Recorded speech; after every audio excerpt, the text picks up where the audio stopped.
Hello and welcome to my channel. My name is Chantel and I'm going to be teaching you how to be able to make a pumpkin, a knit pumpkin specifically. So I do have this in both video form, but if you are a person that really wants to be able to just see this in written form and just go for it, I also have it on my blog. But I'm so excited because I'm going to be showing you how to make this pumpkin right here. It is 8 inches in diameter, but I'm also going to be showing a little later in the video of how to be able to make these in multiple sizes. Okay, let's go. To be able to make this pattern, you are going to need 1 ball of a size 6 super bulky yarn. This one that I'm using is Lion Brand Woolies Thick and Quick. You can do this in really any color that you want. I have made it in spice. I have made it in their white. I've seen it made in like a marbled color, which is so cute, but it's really up to you. But essentially you need 1 ball of Woolies Thick and Quick, which again is a size 6 super bulky. You are also going to need US 15 10mm needles. These are going to be needed to be circular needles because we are going to be knitting it in the round. You also want to make sure that these are 16 inches around. These are perfect for hats, really easy to be able to use. You're also going to need some polyfill or toy stuffing. You can find this at like your local craft shop, whatever it is. This is what's going to be filling your pumpkin. You're also going to need a 1 stitch marker that also fits on top of your 10mm needles. That's very important. You're going to need a darning needle or a tapestry needle. You're also going to need a measuring tape, some scissors, and then also a stick, whether that is a stick of cinnamon or whatever floats your boat, which you can find maybe in your backyard. This is going to be the actual stem of your pumpkin. Now, before we start, one thing to know is that the way that this pattern is constructed is that it is in the round and it is completely seamless. So what we're going to be doing is we're going to be casting on, joining in the round, and then working our piece all the way up. We're going to cinch both ends, and then essentially we are going to be able to create that unique shape of a pumpkin by using more string.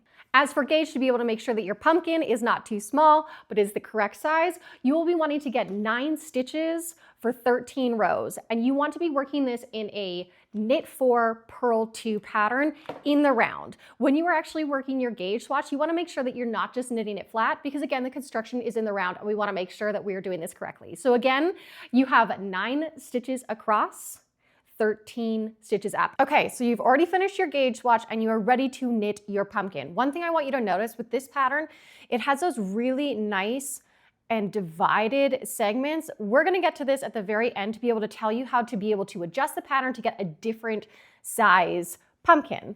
So first of all, we have our yarn. I'm gonna use size 6 super bulky. This one is from Lion Brand. This one is in the colorway, oh my goodness, come to me, spice, but you can essentially make it in any color that you want. We've got our scissors, we've got our 10mm circular needles. Again, these ones are really great for hats.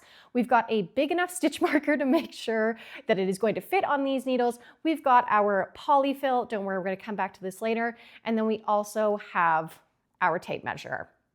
Bunk, bunk, bunk, bunk, bunk. Okay, let's get going.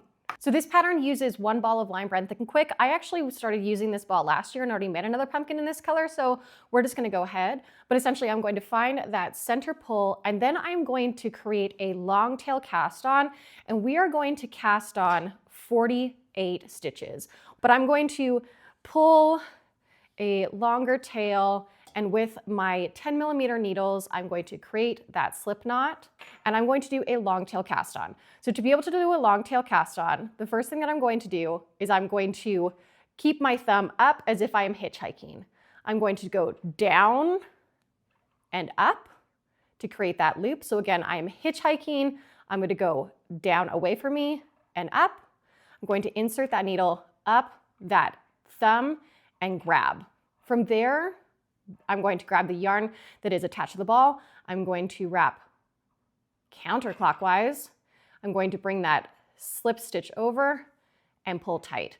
And we're going to do that until we have 48 cast on stitches, including our slip knot at the very top. Okay, so now that I know that I have 48 stitches that are prepped and ready on my needles, I'm now going to start knitting in the round. Just to make sure that we don't have any twisted stitches, I'm essentially going to make those bottom bumps just face towards the middle. Because we essentially are knitting in the round, I'm going to place my marker first. So first things first, place your stitch marker. From there, this pattern is going to be knit 4, purl 2. So I'm going to do just that. I'm going to knit 4. I'll do this both in continental and in knit, but knit 4, purl 2. If you are a English style knitter, not to worry, I will do that right now. You are going to knit 4, and then you're going to repeat this all the way around until you come to the very end. So that's 3 and 4. Then we're going to purl 2 and repeat and repeat. And one thing that you'll know is that this pattern is a repeat of 6. 6 stitches essentially create one segment of the pumpkin. So when we get into modifying the shape of this pumpkin, of how big you'll want to think in divisible of 6. So my last 2 stitches of the row should be purl 2. That's how you know that you are on track.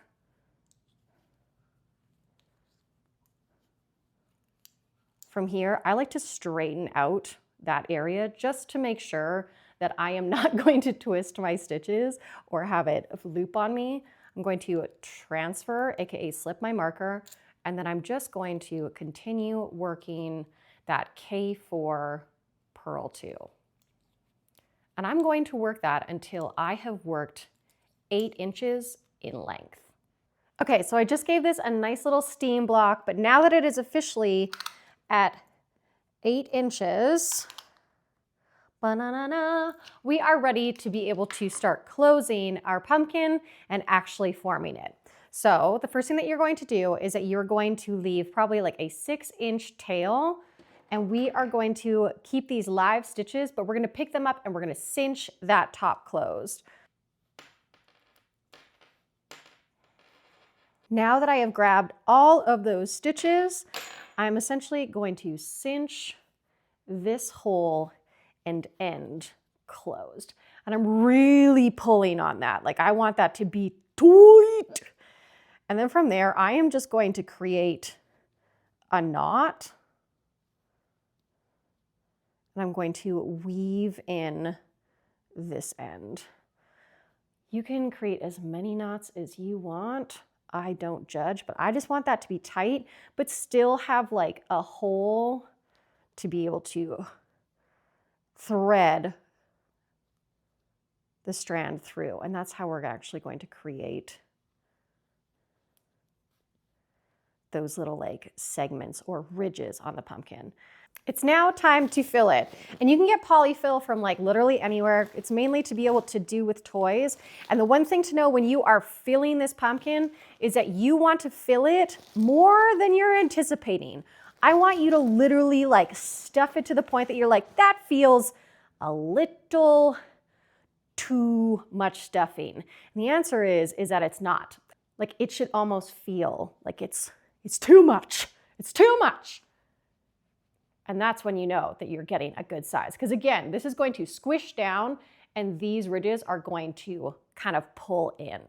And that's really created by the stuffing. So fill it until more than you're expecting. Now a pro tip is that once you've put all your stuffing in, I want you to burrow a little hole. This will just make it easier for when we're actually bringing in that needle, that it will have something to go through, as well as it makes sure that that stuffing is going and kind of equalizing. But if you have a hole there, trust me, you're gonna be so thankful to yourself in the long run. Now the next step, I need you to get a really long tail, because that is what's gonna be going all the way around and then going through each one, creating the definition. Because this is such a big pumpkin, I am going to measure this to be essentially 2 meters long or 80 inches long. Note that if it is longer, that's totally fine. It just makes it easier and not as stressful when you're starting to go around there and go, do I have enough of this? Now that you've got your entire piece threaded, we're essentially going to go through the first row of this cast on edge, and we are going to go all the way around and then cinch to pull it closed. You don't have to pick up every stitch, but it definitely is helpful. But yeah, I'm just kind of haphazardly going in. Don't worry, it's a pumpkin. This is what it's going to be sitting down on, so it's not as if anyone is going to see it anyways. Okay, now that I have gone all the way around, I'm now going to essentially cinch this closed. And I'm going to try, for the one that I have the actual needle on, I'm going to try and make that as short as possible because I want as much length to be able to play with when it comes to actually shaping it. So again, we're gonna cinch that closed. And at this point, I think it's absolutely okay for you to make a knot. I don't judge. So make sure that it's not like too tight that you can't get in there, but that you still have a hole to be able to play with. And now since you've made that hole in between, you should be able to, I'm doing this with my fingers on the inside, you should have an easy track for your needle to now go through, and a pretty circular pumpkin. From here, we're going to start actually making and shaping those like ridges that you see on these pumpkins. And the way that we're going to do this is, again, is our cast on edge. We're going to stick our needle through. Again, that hole has really, really helped us. And we're going to pull it all the way up. From there, we're going to really focus on these purl bumps because we're going to be taking our yarn and essentially going there, placing it back through and then pulling it closed. You see how that kind of makes that divot? And then we're gonna go to the opposite and keep on bringing it up, pulling tightly as we keep on going. The tighter that you pull, the more butthole shaped you're gonna get, but it's really up to you. We're gonna focus on it really going into those two purls. When it makes its way up, we're going to pull that tight. There we go. From there, we're going to go on the opposite side and just keep on repeating the entire time, going through up to the top, cinching, going through those purls, and repeating until you have essentially done every single purl segment. This is my favorite part.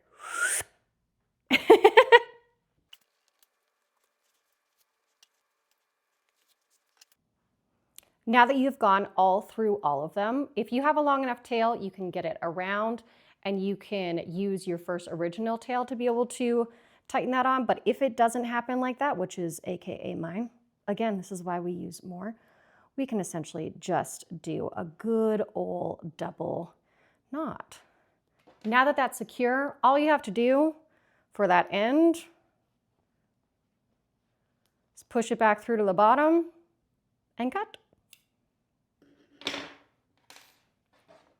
So voila, you have your knit pumpkin. If you need to be able to kind of get that stuffing in and around, you totally can. At this point, you can grab a cinnamon stick, a regular stick. You can either glue this on. I'm super lazy and I just jam that bad boy down and there you go. You have a finished pumpkin. How stinking cute is that? Now, the fun part about this whole entire pattern is that it's really customizable if you want to be able to change those sizes. So we cast on 48 stitches for this pattern, and as you can tell, it's a repeat of 6 stitches. So in other words, if I wanted a bigger pattern or a bigger pumpkin, I could cast on 54 stitches. If I wanted a smaller pumpkin, I could cast on 42 or 36, so on and so forth. And essentially you just keep on repeating that knit 4, purl 2 around. What will end up happening is that each segment or each ridge line of the pumpkin will either add or take away. So if you end up doing more, and in other words, do another 6 stitches, it's going to add another section. So the one that we just created has 8 little ridges. If you cast on 54, it would be 9. If you ended up casting on less, it would take out one of those ridges, and you really can kind of play. It makes it super fun and exciting. I honestly love these because they are awesome to be able to put on either your dining room table or to be able to use as a centerpiece when it comes to Thanksgiving or just because it is fall. But yeah, they are super fun and they also smell so good. If you are putting like a cinnamon stick, it's really up to you. So if you liked this tutorial and you like my patterns, come say hi to me on Instagram, come comment below, like, comment, subscribe. And if you're just just like, man, I really love that it was a free pattern, but I kind of want to give her some love, you can also buy me a coffee. I will put that link in the show notes below, and I hope you have a wonderful rest of your fall. Happy pumpkining!